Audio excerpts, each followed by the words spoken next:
అందరికీ నమస్కారం. Welcome to our channel. ఈరోజు టాపిక్ ఏంటంటే, గత వారం మన రాష్ట్రంలో కురిసిన వర్షాలకి కొన్ని జిల్లాలు చాలా అంటే చాలా అతలకుతలం అవుతుంది. ఇందులో కృష్ణా డిస్టిక్ విజయవాడ ప్రాంతం చాలా దారుణంగా మునిగింది. ఎంతలా అంటే ప్రజలకు తిండి లేకుండా, కరెంటు లేకుండా, నీళ్లు లేకుండా చాలా అంటే చాలా అవస్థలు పడుతున్నారు. చాలా బాధగా ఉంది. వాళ్ళకి సహాయం చేసే వాళ్ళు ఎవరూ లేదనేసి ప్రజలే చెబుతున్నారు. ఒక్క నాయకుడు అంటే ఒక్క నాయకుడు, అధికారంలో ఉన్న ఒక్క నాయకుడు అంటే ఒక నాయకుడు వచ్చి తొంగి చూసి సహాయం చేసినట్టుగా దాఖలాలే లేవనేసి బహిరంగంగా లేడీస్, జెంట్స్ అందరూ చెప్తున్నారు. తెలుగుదేశం కార్యకర్తలు కూడా చెప్తున్నారు. ఇందుకేనా మనం వాళ్ళని ఓట్లేసి గెలిపించింది? ప్రజలకు కష్టం అంటే వచ్చి తొంగిచుని నాయకులు ఉంటే ఎంత, ఊడితే ఎంత ఆలోచన చేయండి. దోమలకి, పాములకి, మురికి నీళ్ళు ఎలా బతకాలి వాళ్ళు ఆలోచన రావటం లేదా ఒక్క రాజకీయ నాయకుడికి? నేను ఒక మాట చెప్తాను, బాగా ఆలోచన చేయండి. ఏ రాజకీయ నాయకుడైనా సరే ఇంతవరకు ప్రజలకు వరదలు వచ్చినప్పుడు కావచ్చు, ఇంకొక కష్టం వచ్చినప్పుడు వాళ్ళ యొక్క సొంత నిధులతో సహాయం చేశారా? గవర్నమెంట్ డబ్బులు తప్ప, అంటే మనం కట్టిన ట్యాక్స్ డబ్బులు తప్ప, వాళ్ళ ఫ్యాక్టరీల ద్వారా, వాళ్ళ యొక్క వ్యాపారం ద్వారా సంపాదించిన సొంత నిధులు సహాయం చేసిన దాఖలాలు ఉన్నాయా? లేవు. ఇప్పుడు ఇంత వరద వచ్చింది కదా, ఏ ఒక్క ఎమ్మెల్యే అయినా సరే మన యొక్క రాష్ట్రానికి నా యొక్క ఫండ్ ఇంత అని ఎవరైనా ఇచ్చారా?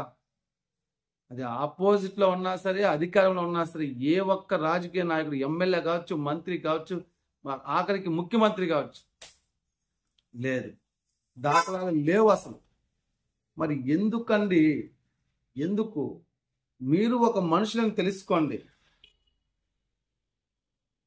జనాలు అక్కడ ఎంత బాధపడుతున్నారో వాళ్ళు చెప్తూ ఉంటే, వింటూ ఉంటే చాలా అంటే చాలా బాధేస్తూ ఉంది. సహాయం చేసే స్థితి లేకుండా, సహాయం పొందలేక ముఖ్యమంత్రి గారు వచ్చారంట, చూస్తూ వెళ్ళిపోతున్నారంట పడవలు. నిలబడమని అడుక్కుంటా ఉంటే కూడా ఒక ఆడ మీరు నిలబడలేదనేసి ఆమె ఆవేదన తెలియపరుస్తూ ఉంది. ఇలా ఉంది పరిస్థితి. ఏం మీ ప్రాబ్లం అని తెలుసుకోవాలి కదా, వాళ్ళు ఉన్న పరిస్థితి తెలుసుకోవాలా?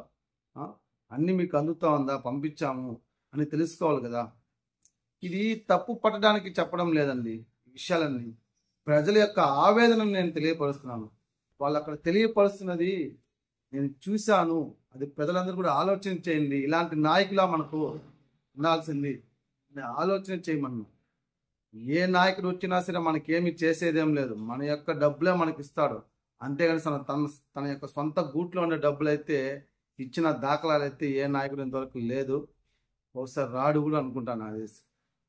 కావున జనాలు ఆలోచన చేయండి. ఒక మంచి నాయకుడిని ఎంచుకోవాలి. మన డబ్బులైనా సరే మనకు తిరిగి ఇస్తున్నారంటే అది కూడా లేదు. ఏం చేస్తాం? దేశం అలా ఉందో, జనాలు అలా అయిపోయినారో, ఏం జరుగుతూ ఉందో ఈ భూమి పైన అర్థం కావట్లేదు. కానీ ఈ యొక్క వరదలు ఎందుకు వచ్చిందో, ప్రకృతి వైపరీత్యం ఆ భగవంతుడికే తెలియాలా. ఎందుకనేది చాలా మందికి అర్థమై ఉంటుంది. నేను ఎందుకు ఆ మాట అంటున్నాను అనేసి. చూద్దాం ఏం జరుగుతుంది. బట్ వర్షాలు ఇంకా వెంటనే తగ్గి ఆ యొక్క పరిస్థితి క్లియర్ అవ్వాలనేసి మనస్ఫూర్తిగా కోరుకున్నాను.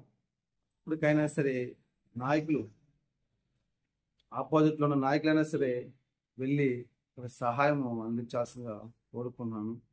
ప్రజలందరూ త్వరగా ఆ వరద నీళ్ళంతా బయటకు వెళ్ళి కోలుకోవాల్సి మనస్ఫూర్తిగా కోరుకుంటున్నాను.